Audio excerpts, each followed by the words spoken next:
commencera la tribulation ne ressemblera à aucun autre, ce sera une rupture soudaine, une coupure nette qui séparera ce qui était de ce qui sera. Jésus l'avait annoncé sans détour. Et avec cet avertissement, il avait laissé un ordre, un seul, si clair qu'il pouvait déterminer le salut ou la ruine de ceux qui l'écoutaient. Mais cet ordre a été oublié, enfoui par le temps, et aujourd'hui presque aucun croyant n'en connaît le poids réel. Pourtant, c'est précisément de cela que dépend la survie dans les jours les plus sombres jamais annoncés. Au cours de ce voyage, nous retracerons les 7 révélations qui précèdent le début de la tribulation, 7 signes qui préparent l'humanité au moment décisif. La première révélation est aussi la plus inquiétante, le retour de l'abomination de la désolation. Jésus l'a désigné comme le signe qui ouvrirait la période la plus terrible de l'histoire, tandis que le prophète Daniel l'avait décrite des siècles auparavant comme une profanation absolue, capable de bouleverser toutes les certitudes. Bien ensuite, la deuxième révélation, celle qui met en mouvement tous les choix, où fuir quand tout cela arrivera. C'est l'Apocalypse, au chapitre 12, qui détient la réponse. Et c'est là qu'est née la question qui distingue ceux qui verront avec lucidité de ceux qui resteront paralysés par la peur. Quand Jésus a désigné les montagnes comme refuge, à quelle montagne faisait-il vraiment référence? Et quand il a demandé de courir sans se retourner, vers quel endroit dirigeait-il ses disciples? Ce n'était pas une image symbolique, ni une immersion mystique. C'était une directive concrète. Car ceux qui se trouveront face à l'abomination devront savoir où aller, sinon ils risqueront de confondre le chemin du salut avec un piège. La clé de tout cela se trouve dans un verset, Apocalypse 12 contre 6. La femme s'enfuit dans le désert, où Dieu lui avait préparé un lieu, afin qu'elle y soit nourrie pendant 1260 jours. La femme représente Israël, ou plutôt ceux qui reconnaîtront la tromperie de l'Antéchrist et quitteront les villes pour échapper à sa violence. Mais le message dépasse les frontières d'Israël. C'est un principe qui concerne tous les croyants. Dans les jours de tribulation, il faudra reconnaître les signes et emprunter le chemin que Dieu a déjà préparé depuis longtemps. Ce verset recèle 3 secrets essentiels. Le premier secret est que cet endroit n'est pas improvisé. Dieu l'a préparé depuis toujours. Ce n'est pas un abri générique parmi les dunes, mais une destination précise, destinée à se révéler seulement lorsque l'heure fixée sera venue. Le deuxième secret est que c'est précisément dans ce désert que Dieu pourvoira à tous les besoins. Il ne s'agira pas de se débrouiller par ses propres moyens, mais d'être soutenu comme Israël dans le Sinaï, lorsque le ciel offrait la manne et que les rochers gardaient l'eau. Le troisième secret est le temps. 1260 jours, 3 ans et demi de protection garantie, la moitié de toute la période de tribulation. Cet endroit ne sera pas un refuge temporaire, mais une demeure sacrée pour ceux qui décideront de rester fermes dans la foi. Et il y a une pensée qui trouble profondément ceux qui parviennent à la saisir. Cet endroit pourrait déjà exister, préparé depuis des millénaires, caché dans le silence du désert, invisible jusqu'au moment fixé. Ce n'est pas une métaphore, mais un lieu réel, physique, qui attend la génération qui saura le reconnaître lorsque le chaos commencera. Dans la prophétie, le désert n'est jamais un simple lieu de fatigue. Il est la ligne subtile qui sépare la terreur humaine de la protection invisible de Dieu. Lorsque Dieu ordonna à Israël de rester 40 ans dans le désert, il n'évoquait pas un passé lointain ni une image symbolique, mais un chemin réel tracé entre l'Égypte et la terre promise, un territoire concret où le sable brûle et où la survie ne dépend que de lui. Même le prophète Élie, lorsqu'il a dû fuir, n'a pas cherché refuge dans un silence intérieur. Il a choisi le désert réel, dur et inhospitalier, où Dieu l'a soutenu par l'intermédiaire des corbeaux et lui a montré une source cachée. Il en a été de même pour David.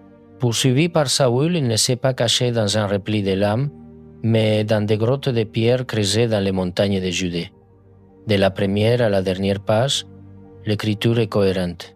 Lorsque Dieu parle de désert, il entend le désert authentique, C'est pourquoi la question devient inévitable. Que signifie désert à l'époque moderne?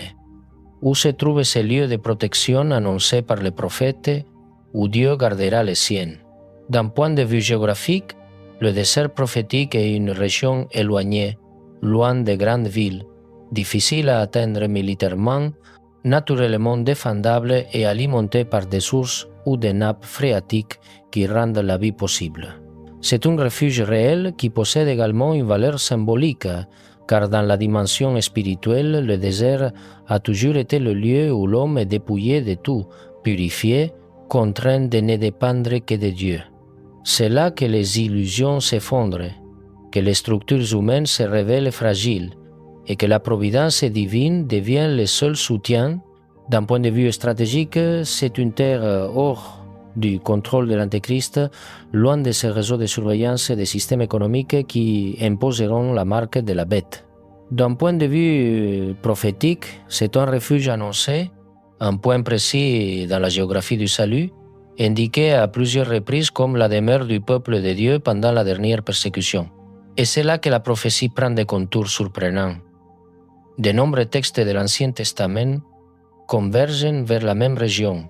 Au chapitre 11 de Daniel, nous lisons que l'Antéchrist entrera dans la terre glorieuse et que de nombreux pays tomberont, mais que 3 territoires lui échapperont: Édom, Moab et Ammon. Ce n'est pas un détail mineur. Ces territoires coïncident avec l'actuelle Jordanie, à l'est de la mer Morte, une région montagneuse et désertique qui, alors que le Moyen-Orient sera sous sa domination, restera libre. Pourquoi Dieu laisserait-il intacte cette terre si elle n'avait pas un rôle décisif dans son plan? Le prophète Isaïe ajoute une autre pièce au puzzle. Envoyez des agneaux au Seigneur de la terre, depuis les régions arides vers la montagne de la fille de Sion, soyez pour eux un refuge contre la présence du destructeur. Un examen plus attentif révèle que ce passage ne parle pas seulement du passé, mais décrit les futurs lieux de protection destinés à ceux qui échapperont à la persécution finale. En hébreu, ce terme signifie « rocher », et de nombreux érudits sont convaincus qu'il désigne Petra, la ville sculptée dans la pierre rouge de Jordanie, un labyrinthe naturel protégé par des montagnes et accessible uniquement par des gorges étroites comme des blessures dans la terre.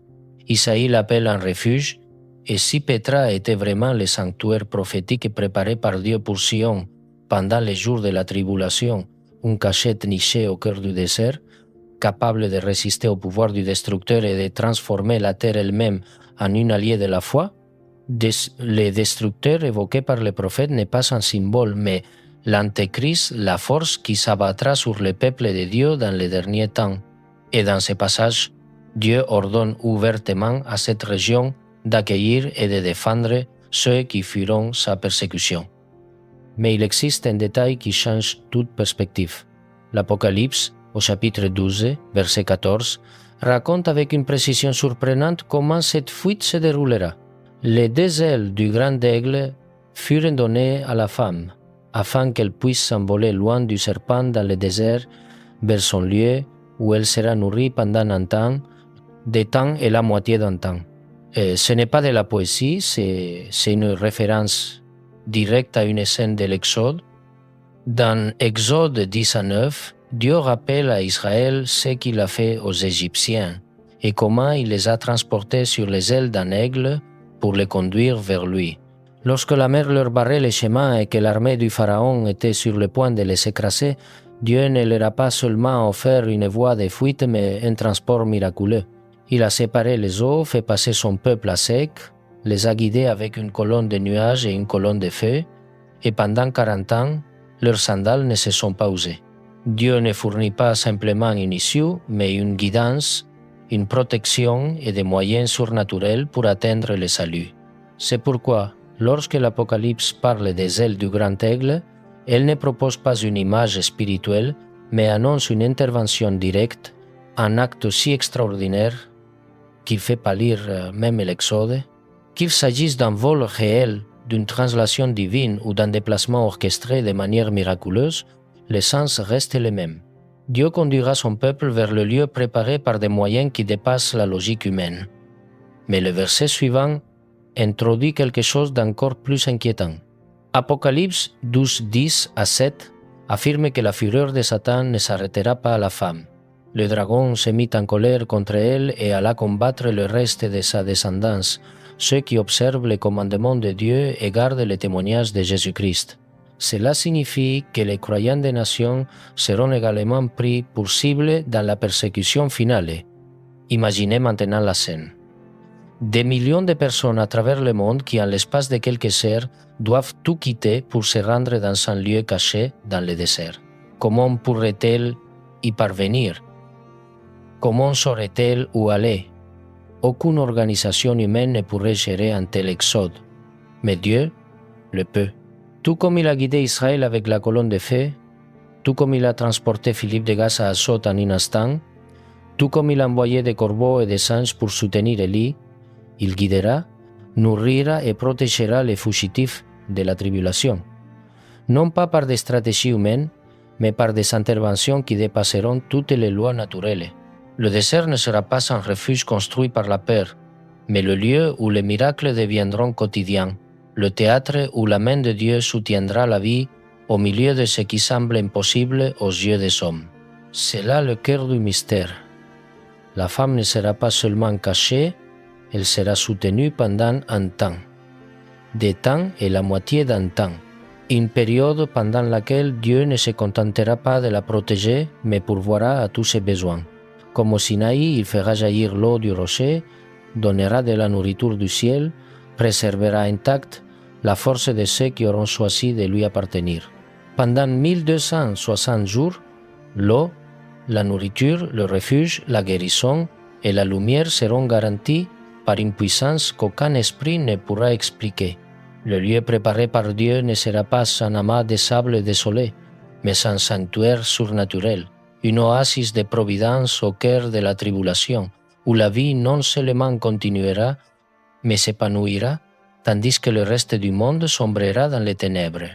Mais pour être dans ce refuge, il faudra arriver avant l'heure fixée, lorsque les ailes du grand aigle seront offertes. Ceux qui seront prêts seront guidés, ceux qui hésiteront risqueront de rester piégés. Car lorsque Satan découvrira les lieux où se trouvent les réfugiés, il déchaînera toute sa force pour les détruire. C'est à ce moment-là que se produira le plus grand miracle, décrit dans l'Apocalypse au verset 15 et 16 du chapitre 12. Le serpent cracha de sa bouche un fleuve pour submerger la femme, mais la terre ouvrit sa bouche et engloutit le fleuve. Lorsque le mal tentera sa dernière offensive, la création elle-même interviendra pour défendre les fidèles. La terre deviendra l'allié de Dieu, protégeant les réfugiés de manière prodigieuse. Le désert ne sera pas seulement un lieu de fuite, mais le lieu où le ciel et la terre collaboreront pour préserver les justes jusqu'au retour du Christ. Ce sera un territoire consacré où la puissance divine rendra impuissant le pouvoir du mal, et tandis que le monde sera englouti par la tromperie, la clarté régnera dans le désert. Pas de confusion, pas de mensonges, seulement la lumière et la vérité. L'endroit le plus hostile de la terre deviendra le refuge le plus sûr de l'univers. Mais la troisième révélation est encore plus inquiétante. La tromperie spirituelle. Après l'abomination de la désolation, il n'y aura pas seulement des persécutions physiques. L'Antéchrist construira un système mondial contrôlé par son prophète, un système capable de transformer la foi en esclavage. Dans le chapitre 13 de l'Apocalypse, la deuxième bête apparaît comme un agneau, mais parle comme un dragon. Elle séduit la terre par des signes et des prodiges et impose à tous une marque sur la main droite ou sur le front. Cette marque ne sera pas un simple moyen d'identification, mais la clé d'accès au nouvel ordre mondial. Ceux qui ne l'accepteront pas ne pourront ni acheter, ni vendre, ni participer à la vie sociale.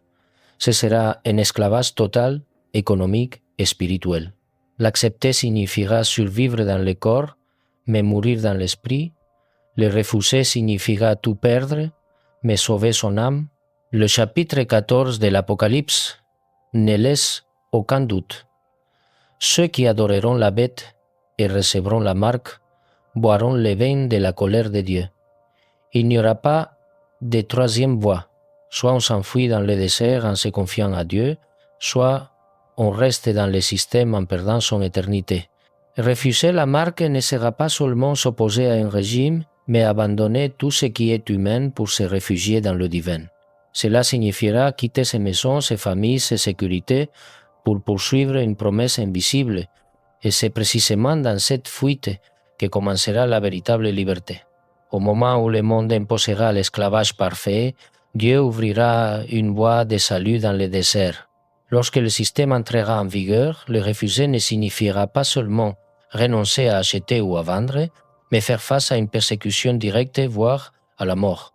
L'Apocalypse affirme que la bête sera autorisée à combattre les saints et à les vaincre, avec une autorité qui s'étendra sur les peuples et les langues. Et cela ne ressemblera pas à une attaque contre la foi, mais à une mesure de sécurité, à un devoir civique. La propagande les dépendra comme des irresponsables qui mettent en danger la collectivité. Ils seront accusés d'égoïsme, d'entraver le progrès, de mettre en péril la stabilité mondiale, et l'opinion publique, poussée par la peur, exigera des lois de plus en plus strictes. La technologie rendra la chasse totale. Reconnaissance faciale, suivi biométrique, surveillance gérée par l'intelligence artificielle, archives mondiales, satellites toujours actifs.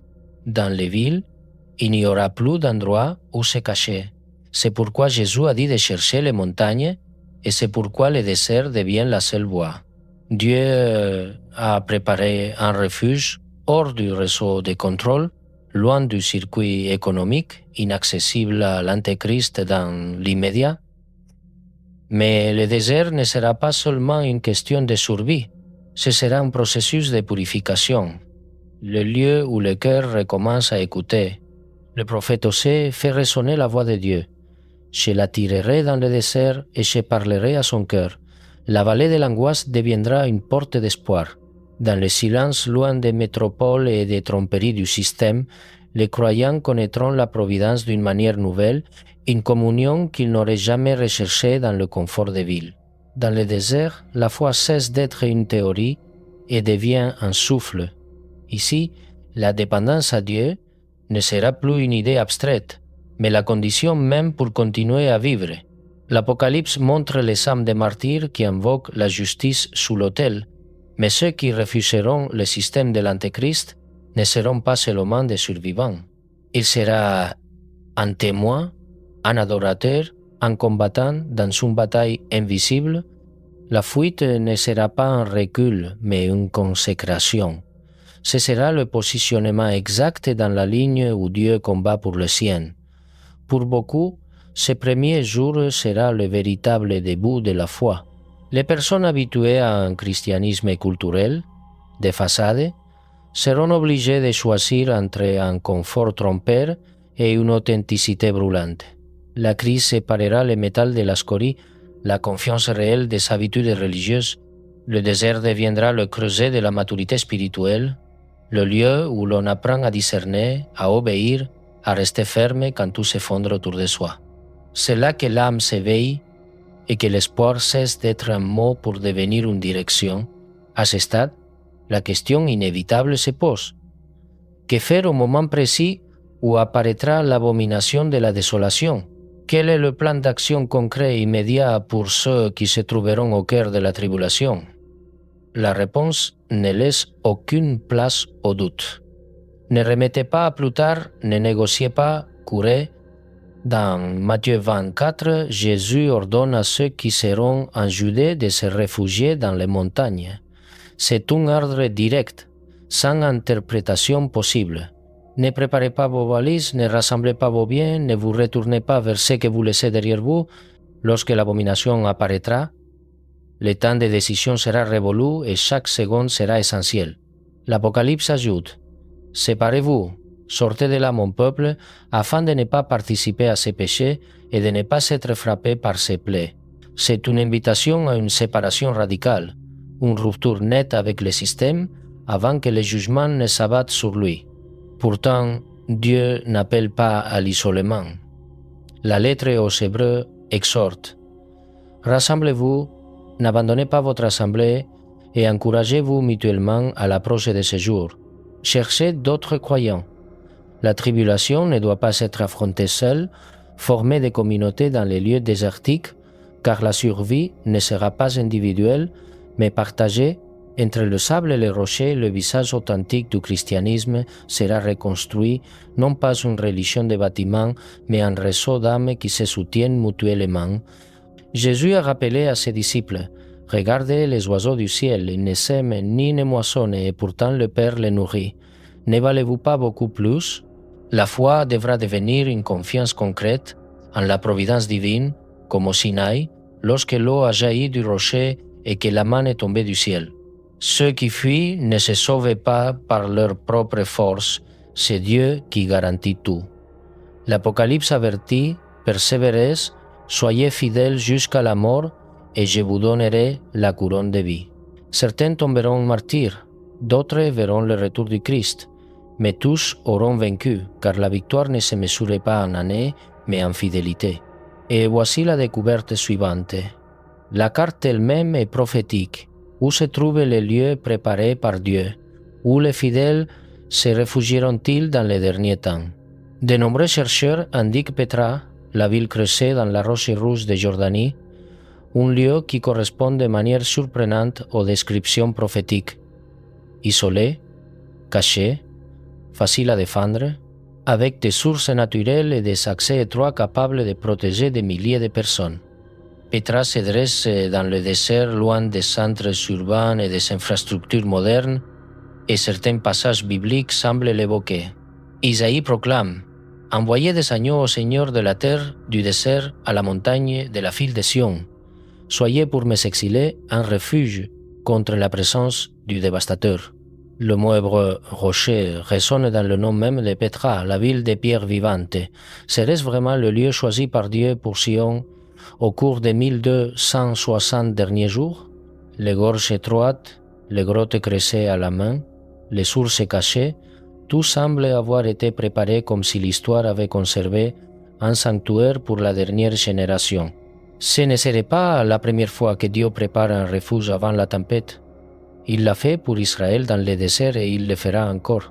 Rappelez-vous, fuir n'est pas de la peur, c'est de l'obéissance. Ce n'est pas de la capitulation, mais de la confiance en mouvement. Quand Dieu dit « sors », la fuite devient un acte sacré, le geste qui ouvre la voie au salut. Si un jour vous devez mettre ces instructions en pratique, sachez que courir vers le désert ne sera pas de la lâcheté, mais une foi vivante. Ce n'est pas une fuite du monde, mais une course vers Dieu. Tout comme Noé a construit l'arche alors que le ciel était encore clair, vous aussi, vous devrez agir avant la tempête. Parfois, l'acte le plus spirituel est de courir. Les chrétiens qui ont quitté Jérusalem en 70 n'étaient pas des lâches. Ils étaient les seuls à prendre au sérieux les paroles de Jésus. Ils ont fui, certes, mais ils ont sauvé leur vie et conservé leur foi. De même, sortir du système de l'Antéchrist ne sera pas un abandon, mais la plus grande preuve de fidélité. Rester dans les villes, accepter la marque et participer à l'économie de la bête sera la véritable trahison spirituelle. À la fin, la tribulation divisera l'humanité en deux peuples seulement. Il n'y aura plus de nations, d'idéologie ou de classe, seulement ceux qui adorent l'agneau et ceux qui adorent la bête. L'Apocalypse décrit deux signes. Les 144 000 avec le nom de Dieu sur leur front et la marque de la bête sur leur main ou leur front. De loyauté, de destin éternel. Et l'image est puissante. Des mères serrant leurs enfants dans leurs bras alors qu'elles fuient vers les montagnes. Des familles choisissant la lumière alors que le monde embrasse les ténèbres. Des croyants enterrant les Écritures sous terre pour les protéger de la profanation. Des petits groupes priant en silence dans des grottes tandis que le monde entier s'agenouille devant le faux sauveur. Ce ne sont pas des images de défaite mais de victoire. Chaque âme qui choisit le désert plutôt que le confort, la foi plutôt que le compromis, la vérité plutôt que le mensonge, choisit la vie éternelle plutôt que la condamnation. Ainsi, le récit de la fuite ne se termine pas dans la peur, mais débouche sur la libération la plus glorieuse de l'histoire humaine. La tribulation ne s'achèvera pas avec la domination de la bête, mais avec le retour du roi. Lorsque les 1260 jours seront écoulés, les puissances de la terre s'uniront dans un dernier acte de rébellion, la bataille d'Armageddon. L'Antéchrist rassemblera ses armées, convaincu de pouvoir défier Dieu. Mais à ce moment-là, le ciel s'ouvrira et Jean verra un cheval blanc, et celui qui le chevauche sera appelé fidèle et véritable. Sur son manteau apparaîtra un nom qu'aucun empire ne pourra contester. Roi des rois et Seigneur des seigneurs. Jésus reviendra, non pas en silence, mais avec puissance, gloire et fait. Et les survivants du désert, ceux qui ont résisté, cru, refusé la marque et gardé la foi quand tout semblait perdu, seront témoins de sa victoire finale. Le désert qui les a accueillis comme refuge et épreuve deviendra le théâtre de la rédemption. De là, ils verront le ciel s'ouvrir et assisteront à l'événement que chaque génération a invoqué, le retour du roi, qu'aucune force ne pourra arrêter, car il vient réclamer ce qui lui appartient. Mais avant ce jour, Jésus a laissé une clé pour reconnaître l'Antéchrist. Il y a plus de 2000 ans, il a dressé un portrait étonnamment précis, non pas fait de symboles vagues, mais de signes concrets et sans équivoque. Au cours de ce parcours, nous découvrirons 4 caractéristiques décisives et comprendrons ce que de nombreux croyants ont mal compris pendant des siècles. La première caractéristique est la suivante. L'Antéchrist commettra une abomination qui frappera Israël en plein cœur. Jésus s'est exprimé clairement. Quand vous verrez l'abomination de la désolation dans les lieux saints, que celui qui comprend s'enfuit dans les montagnes. Le signal d'alarme ne sera pas mondial, mais local. Jésus ne s'adressait pas à l'humanité tout entière, mais à un peuple précis, dans une terre déterminée, la Judée. Car l'événement se produira à Jérusalem et Israël sera la cible de l'outrage. Pour comprendre à quel point ce détail géographique est crucial, nous devons revenir à l'un des épisodes les plus sombres de l'histoire juive, car l'avertissement de Jésus ne concerne pas seulement l'avenir, mais renvoie à un modèle qui s'est déjà répété 2 fois dans l'histoire. Et les 2 fois, tout a commencé au même endroit, le Temple. Nous sommes en 168 avant Jésus-Christ. Un roi syrien, Antiochus Épiphane, domine Jérusalem avec férocité. Israël lutte pour maintenir sa foi vivante, mais Antiochus n'a qu'un seul objectif, effacer son identité et imposer la culture grecque. Dans un acte d'impiété sans précédent, il entre dans le temple, dans le Saint des Saints, le lieu où seul le grand prêtre pouvait entrer une fois par an, et les profanes.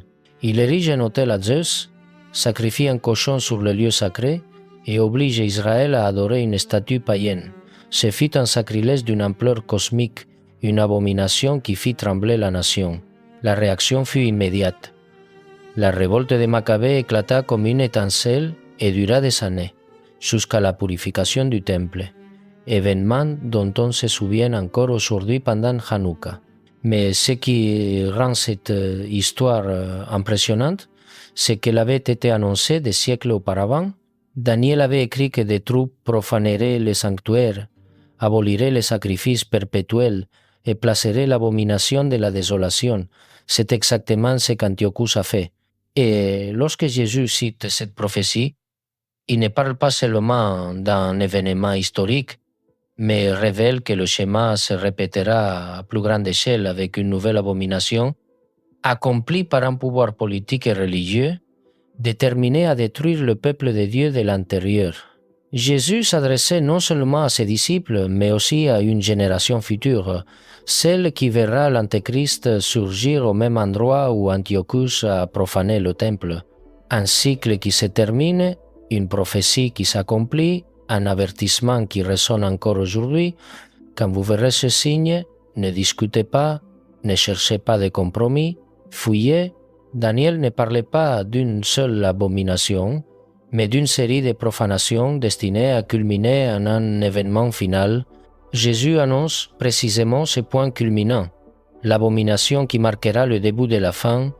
En 70 après Jésus-Christ, un écho de cette prophétie s'est réalisé lorsque les légions de Titus et ont assiégé Jérusalem, détruit les temples et planté les étendards romains dans les lieux saints. Mais cet événement aussi dévastateur fut-il, n'était pas l'accomplissement définitif de la parole de Jésus, car après cette destruction, les signes cosmiques qu'il avait décrits ne sont pas apparus. Ce n'était qu'une ombre de la véritable horreur à venir.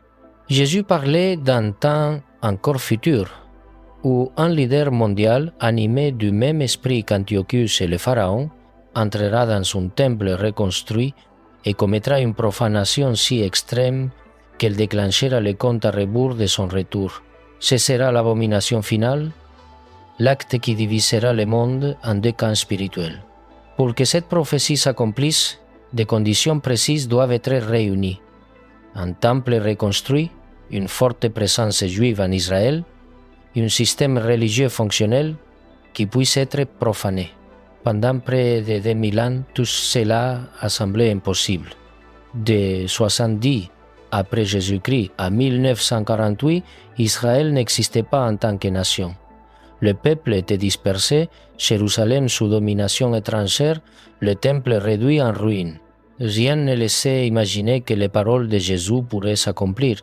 Et pourtant, contre toute attente historique, en 1948, Israël renaît en tant qu'État. En 1967, Jérusalem est revenue sous contrôle juif pour la première fois depuis près de 2000 ans. Et aujourd'hui, pour la première fois depuis l'époque du Christ, des groupes religieux juifs préparent concrètement la reconstruction du temple. L'Institut du temple a déjà fabriqué des ustensiles sacrés, des vêtements sacerdotaux et formé des hommes prêts à reprendre les anciens rites. Cela signifie que les conditions prophétiques de l'abomination finale, pour la première fois dans l'histoire moderne, ne sont plus impossibles, mais réelles. Et c'est là que le message de Jésus devient clair et inquiétant. Il ne met pas en garde le monde entier, mais un peuple spécifique dans un lieu précis. Ceux qui sont en Judée doivent fuir dans les montagnes. Pourquoi eux précisément? Parce que la haine de l'Antéchrist ne sera pas générique, mais dirigée contre Israël. Dans le scénario prophétique, Satan a toujours tenté de détruire le peuple à travers lequel Dieu réalise son plan. En Égypte, le Pharaon a tenté de l'exterminer à sa naissance. En Perse, Aman a planifié son anéantissement. En Syrie, Antiochus a tenté d'effacer sa foi. À chaque fois, l'objectif était le même: éliminer le vecteur des promesses divines.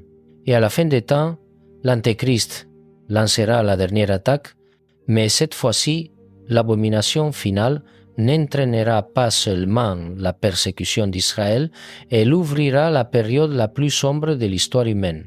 Jésus l'a définie ainsi: il y aura une grande tribulation comme il n'y en a jamais eu depuis le début du monde, et comme il n'y en aura plus jamais. Ce n'est pas une métaphore.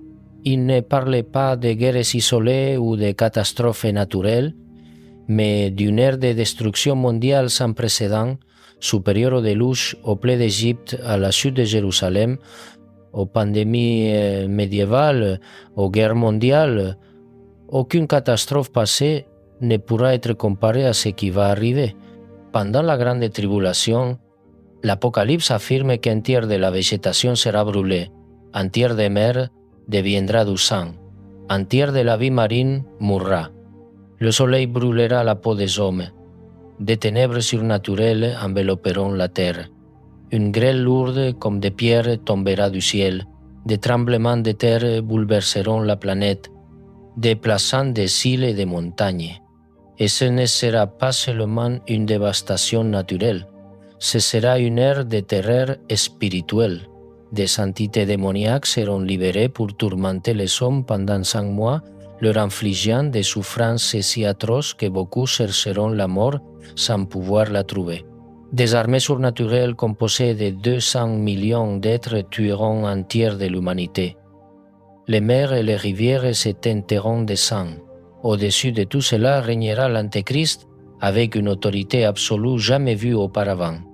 La tribulation ne sera donc pas un ensemble de catastrophes fortuites, mais le fruit mûr de sa rébellion contre Dieu. L'Apocalypse déclare qu'il se verra accorder l'autorité sur les peuples, les langues et les nations. Aucun pouvoir terrestre n'aura jamais exercé un contrôle similaire. Il régnera sur le commerce mondial grâce à un système de marques où personne ne pourra acheter ou vendre sans son approbation. Et surtout, il exigera d'être adoré comme s'il était Dieu, persécutant quiconque refusera de se prosterner devant lui. Ce qui rendra cette domination unique, ce ne sera pas seulement sa férocité, mais la technologie qui la rendra possible. Pour la première fois dans l'histoire, l'humanité dispose des moyens de réaliser ce que la prophétie décrit.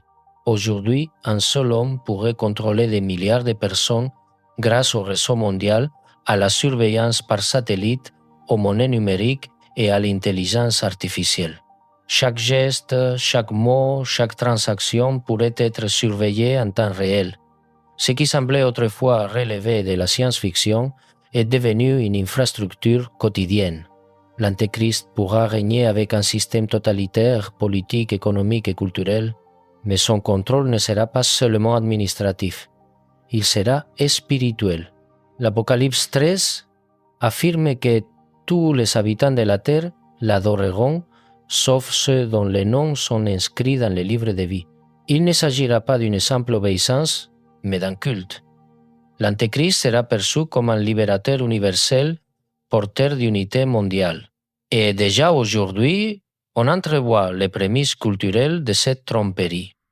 La foi authentique marginalisée, les valeurs bibliques ridiculisées, les vérités absolues rejetées, une spiritualité mondiale sans racines, sans dogmes, sans croix, se répand en promettant l'harmonie mais en éloignant l'homme de Dieu, c'est le terrain idéal pour accueillir un leader qui apparaîtra lumineux et pacifique, mais qui cachera la tromperie sous son masque.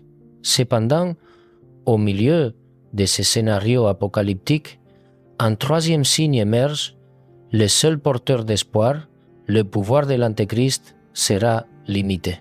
Jésus l'a promis dans Matthieu 24. Si ce jour n'était pas abrégé, personne ne serait sauvé, mais à cause des élus, ces jours seront abrégés. Aucun royaume des ténèbres ne durera plus longtemps que ce que Dieu permet. Et la fin, dans chaque prophétie, n'appartient pas au mal, mais au Christ. Des mots simples, mais chargés d'un poids incalculable. Jésus affirme que même dans la période la plus sombre de l'histoire humaine, Dieu garde un contrôle absolu sur le temps et les événements. Il ne parle pas d'une intervention possible. Il parle d'un décret. Dieu déterminera quand le règne de l'Antéchrist commencera et quand il devra prendre fin sans que celui-ci puisse le prolonger d'un seul instant. La durée a déjà été décidée. Daniel décrit une semaine d'années, un pacte d'une durée de 7 ans que l'Antéchrist conclura avec beaucoup, mais qu'il rompra à mi-parcours, inaugurant 3 ans et demi de domination totale. L'Apocalypse confirme la même durée, 42 mois, 1260 jours. Un temps de temps et la moitié d'un temps. Toutes les prophéties convergent vers la même durée. Cette précision n'est pas un détail, c'est la signature de la souveraineté de Dieu. L'Antéchrist pourra semer la dévastation, mais uniquement dans les limites fixées par le Créateur. Et lorsque ce temps sera accompli, Dieu lui-même mettra fin à sa tyrannie. Tout culminera dans la bataille d'Armageddon